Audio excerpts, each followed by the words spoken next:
49, the last president inaugurated in the United States.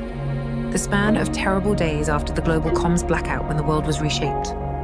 The number of strange supernatural phenomena that appear around the globe. You're listening to The 49, the new series by Andrew Kooman. Get the content right in your inbox when you subscribe at the49.substack.com. Make sure you subscribe so you don't miss an episode. Welcome to the world of The 49. It was difficult to describe to anyone who had not been, to anyone who wouldn't go in. When the first Foz emerged, so many did. They were drawn like moths to flame, like hyenas to water. The bishop had shown her newspaper clippings he kept in his office from a Foz in Wales over 100 years before, when people had similarly flocked from around England and across the ocean from America to see with their own eyes what was happening. Then it was music. Here, in Masquatchie's, it was light. There was, of course, music, too. Different Foz around the world had different characteristics. But all of them materialized with the phosphorescence that so strangely resembled the shifting, colorful waves of the northern lights, the aurora borealis.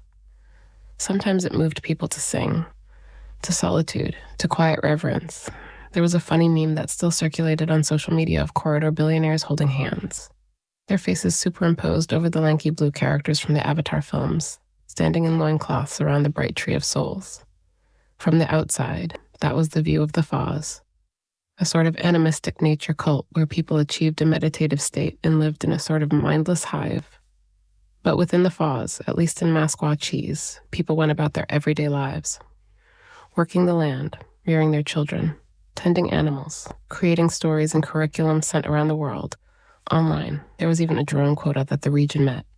But there was no known surveillance. Drones were assembled, but the tech couldn't fly here, no matter what the corridor powers tried. It was just one of the mysteries of the Foz, and of course, why so many feared them. Some corridor leaders assumed they were hubs for the surge where vigilantes and opposition organized. Online conspiracy theorists called it alien, an energy from beyond the stars beginning to colonize Earth, somehow connected to the off-world project on Mars. All are welcome here. But only some, really, could come, because no one could set the agenda under the Foz, and no one could control it. And though some would-be pilgrims turned around in terror, unwilling or unable to step into the Foz, it effused peace.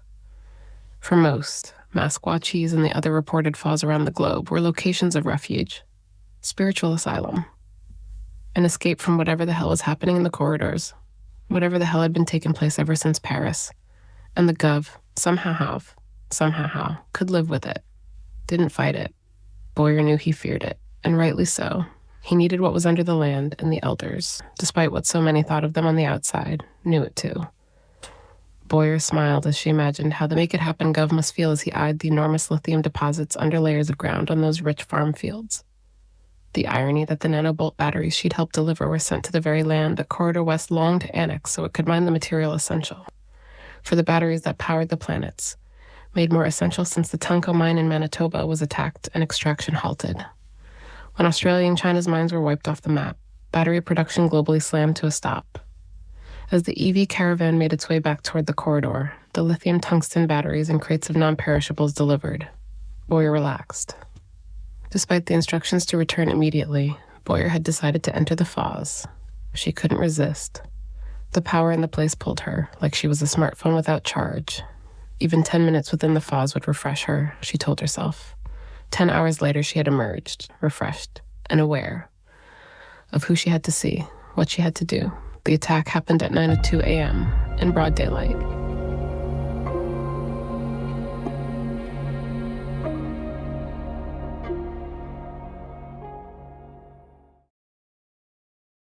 I didn't do it. The words hung in the air. I know it doesn't matter now. I know there's nothing I can do to stop any of this, but I want you to know that. I want someone to know that. Diaz leaned his head back against the wall of the small cubicle. He was quiet, listening. I can't shake, though, the feeling that David, my son. What? Diaz prompted after the sentence hung in the air. That he's alive. The man looked at Diaz, a flash of, what was it, terror, hope? There's something strange about all of this. I know that probably sounds crazy, or you'll just blame it all on the drugs they pumped through me for the show. I'm not here to blame, Diaz said. Something doesn't add up. In former times, you'd have had a trial, a jury of peers, evidence. That's just it. The reel of footage they projected on the wall at the end of our episode when the drugs were fading and we both realized we were in the game. And I gotta say, I watched this show 100 times and every time would yell at the screen at how stupid the contestants were, that they couldn't piece together that they were on trial. But there's something about the cocktail drugs, man. They really do wipe your memory. I'm sort of impressed by it, he laughed. Diaz wanted to say he was sorry, but he didn't want to interrupt the man's flow of thought. There was footage of the gun in that reel, and I knew something about it wasn't right. The second I saw it, I knew David was alive. Something deep inside, like a doubt beyond a reasonable doubt that released me from the fear that I might have done what I was accused of doing. And he saw it too. I saw that in her eyes before the droids pulled us apart. We both knew. So I can die in peace knowing I didn't kill my son. And if you see her, I want you to tell her that. He doesn't remember. Diaz realized. The man leaned back against the side of his cubicle and sighed. Will you see her too when she's released? Diaz shook his head. They just used me for last rites. I don't see the absolved contestants. A white lie. Rough line of work. Diaz nodded. So you're what, here by choice? The man asked. You're not one of the predator priests they're leveraging who has a lover locked up in a cell somewhere and a blackmail reel that could make him a contestant. 10 times over. Believe it or not, no. Diaz liked him.